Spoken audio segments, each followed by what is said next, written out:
So today I'm giving you the definitive list for the best free Quest 2 games in 2021. This ranges from massive online multiplayer and community driven games to deep and expansive experiences. There are actually a lot of amazing free to play games for the Quest 2. So if you just picked yourself up a shiny new Quest 2 and now have a net worth of negative $299 and need something to actually play on this thing, this list is for you. So if this list is helpful to you, a like would be much appreciated. Also, if you want to win yourself a dope head strap like this or any other Quest 2 accessories in my future videos, hit that subscribe button. Okay, so starting with the recently released Gorilla Tag. Gorilla Tag is a hilariously fun and adrenaline-inducing game of tag. You and other players play as gorillas that can climb and jump around the map. I absolutely love this locomotion system, as to move you actually swing your real-life arms, and this gives a great sense of physicality to the movement that I wish was used in more games. One player is chosen to tag others, and as more players are tagged,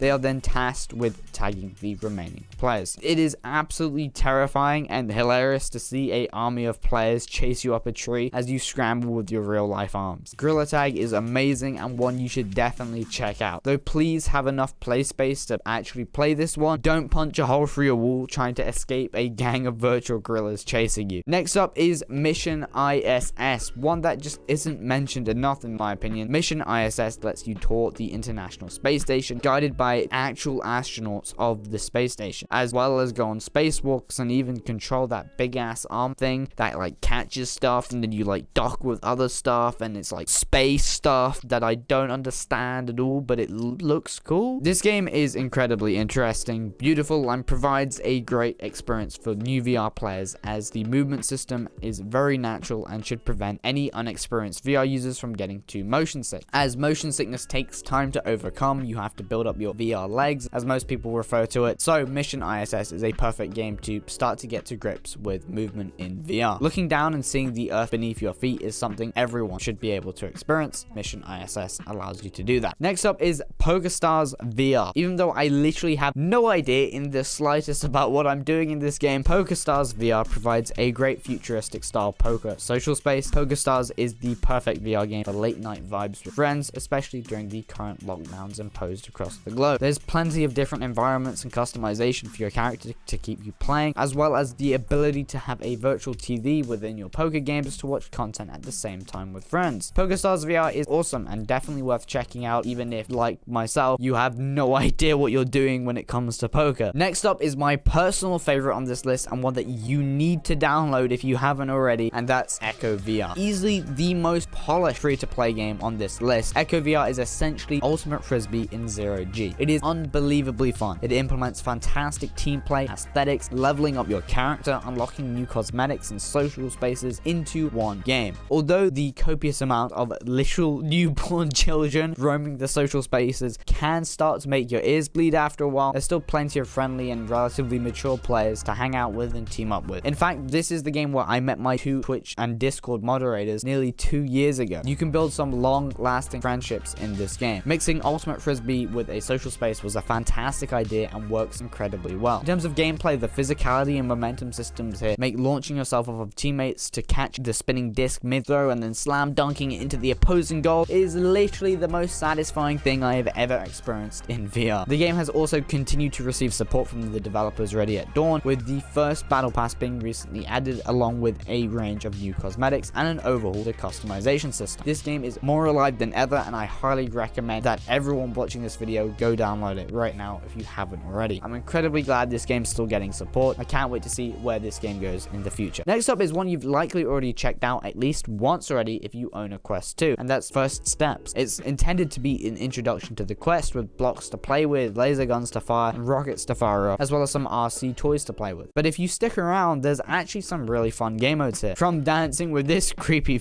to a laser gun shooting gallery. First Steps is a great app to hang out in and provides at least a couple of hours of fun to new Quest 2 users chasing high scores. Next up is Rec Room. Rec Room is similar to games such as VR Chat, Facebook Horizon, and Altspace, with its community-based worlds and game modes. However, Rec Room has a very clear structure in place for those game modes and communities. It's easy to find cool new mini games and social gatherings that generally work a lot better than some of VR Chat's custom game modes. Rec Room is built from the ground up to give players as much creative freedom as possible. Heck, there's even a community built game mode that allows you to suit up as the Avengers and collect all 6 Infinity Stones. The amount of content here is absolutely endless and still has a very active community due to its crossplay with regular flat screen PC gaming. So if you want to play with your VR friends and don't own a headset yet, or own a headset and want to play with your flat screen friends, Rec Room is a must-have and a must-have for Oculus Quest users. Now, after briefly mentioning VR chat, of course, next up is VR chat. I mean, I have to include it on this list. Most of you watching probably already have the game installed on your Quest 2, but in case for whatever reason you haven't, I have to add this game to the list as a precaution for those of you that just didn't download it. The meme infamous VR chat has taken the VR community by storm over the last couple of years, predominantly due to the copious amounts of memes produced by the game's community. You don't know the way. Do you know the way?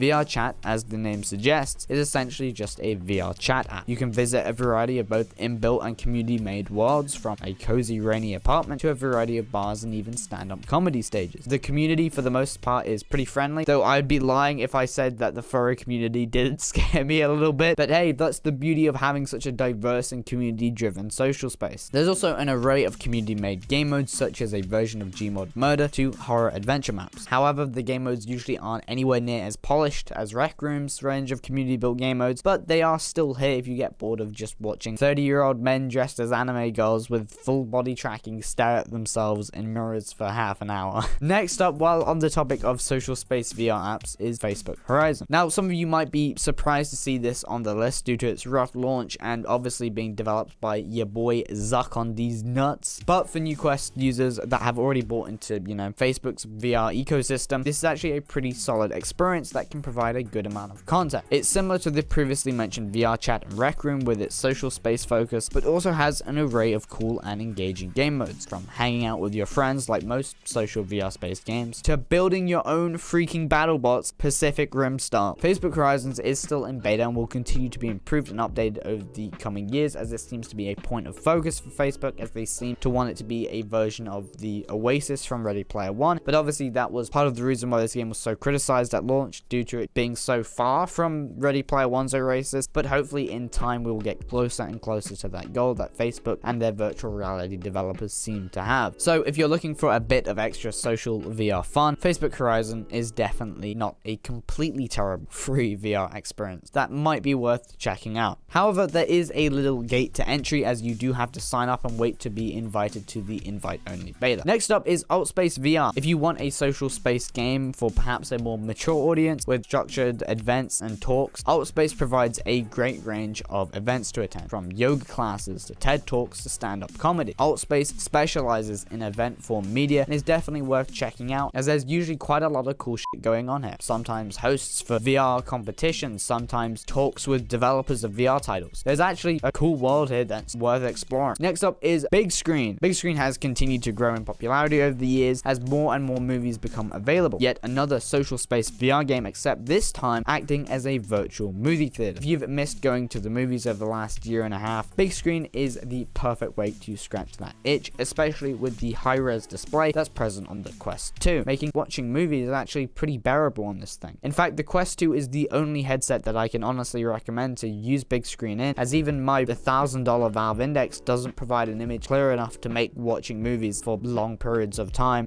bearable, due to its blurry dual element lens and lower display resolution. I'd only really suggest using Big Screen VR if you are on the Quest 2, as the Quest 1's 1440 by 1600 per eye resolution might cause some eye strain while watching movies in a virtual theater. This also goes for really any VR headset right now that has a resolution lower than this thing. But hopefully eye strain while watching movies is something that we're only going to have to deal with for a little bit longer, until we get more headsets that have comparable if not better displays than the Q2. You're also able to play your own content in Big Screen, such as your own YouTube videos or even games running off of your PC if you're using a link cable. Also, Big Screen has a range of movies that are completely free, as Big Screen uses ads as their source of revenue. So not only do you get to bring your own snacks into the virtual movie theater, not have to pay for overpriced food, and mute other moviegoers that are talking during the movie, you also don't have to pay for a ticket. Why would anyone want to go back to a real life theater at this point? Big Screen VR is definitely worth checking out. Now, like many of you, I was kind of disappointed when I enabled hand tracking on the Quest 2, as I very quickly realized that not many applications actually took advantage of it. However, the next game on this list, Elixir, specializes in using the Quest 2's hand tracking to its highest potential. In this game, you essentially become a sorcerer that can manipulate magic with your hands. Although the demo is short, it provides some really cool gameplay and pushes the hand tracking to its limits. I'm like, dude, who doesn't want to be basically the Sorcerer Supreme Doctor Strange in VR? It's a cool game and it's definitely worth checking out, especially if you have a headset like the Quest or Quest 2 with hand tracking capability. Now, before I get to the final mention, let me highlight some demos that, if you haven't discovered these already, the Oculus store actually has a great range of demos for paid titles. Beat Saber, Creed, Rise to Glory, Super Hot, and one of my favorite, Space Pirate Trainer, along with many more, have completely free to play demos. You can get a good couple of hours of fun out of these and can help make choosing which games to pick up far easier, especially if you're on a tight budget. So check out the range of demos that are available on the Oculus store. There's a good chunk here and it can provide some serious good hours of content here. Another honorable mention is the range of free experiences and demos that can be found through SideQuest. You'll need a PC or laptop to install SideQuest and the following games to your headset, but once there, the Quest does all the work. There's a ton of games and demos here. This is where Hyperdash originally originated as a free-to-play title on SideQuest, so if you want to get a glimpse at some of the upcoming games before they transition to the Oculus store, SideQuest is a great way to check out some of the titles that are available here. So finally is Half Plus Half. Half Plus Half is a surprisingly beautiful and just straight up fun game to play with some VR friends. It's got a fantastic art style that's not too jarring for new VR users, from hide and seek where one player is hunting others as a giant, to a side scroller Flappy Bird style hand glider minigame, to even another fun Rocket League-esque hand gliding football game. There's a bunch of game modes here to play with friends. Half and Half also does a great job of using the Oculus Quest's mic to change the pitch of players' voices in certain game modes. It can make for some hilarious moments and bonding experiences with friends. Half Plus Half is a really talked about gem that's definitely worth checking out due to its range of creative and interesting game modes. Anyway, if you enjoyed this video at all, even just a little bit, a like would be much appreciated. Maybe a sub if you want more content like this. Also, if you want to win some Oculus Quest 2 accessories like this dope head strap here, hit that subscribe button. I'll be announcing some giveaways in future videos very soon. Thank you for getting this far in the video. I really do appreciate it. You're the ones that keep the watch time nice and high. And just thank you for supporting the channel recently. Those of you that are already subscribed, this channel has suddenly seen a pretty quick rise in growth. So thank you so much for enabling me to make content on stuff that I care about and I really enjoy reporting on. So I really do appreciate it. Anyway, I'll see you guys in the next one. Peace. Bye-bye. Goddamn, I really do appreciate everyone that has subscribed recently and have joined the channel. It means a ton. I love making these VR videos. VR is something I've really cared about for a while, and only in the last few years has it really become viable to make content on, as more people, especially with the release of the Quest 2, start to adopt VR. So thank you for watching. I really do appreciate it. Also, check out my Twitch. I stream pretty regularly over on my Twitch, twitch.tv/GetHip. So if you're watching this end piece at the end of the video, maybe you'll be engaged enough to click on my Twitch link in the description and check me out there to talk about all things VR. Anyway, thank you. I'm gonna peace out now and get to working on this video. Peace. Bye bye.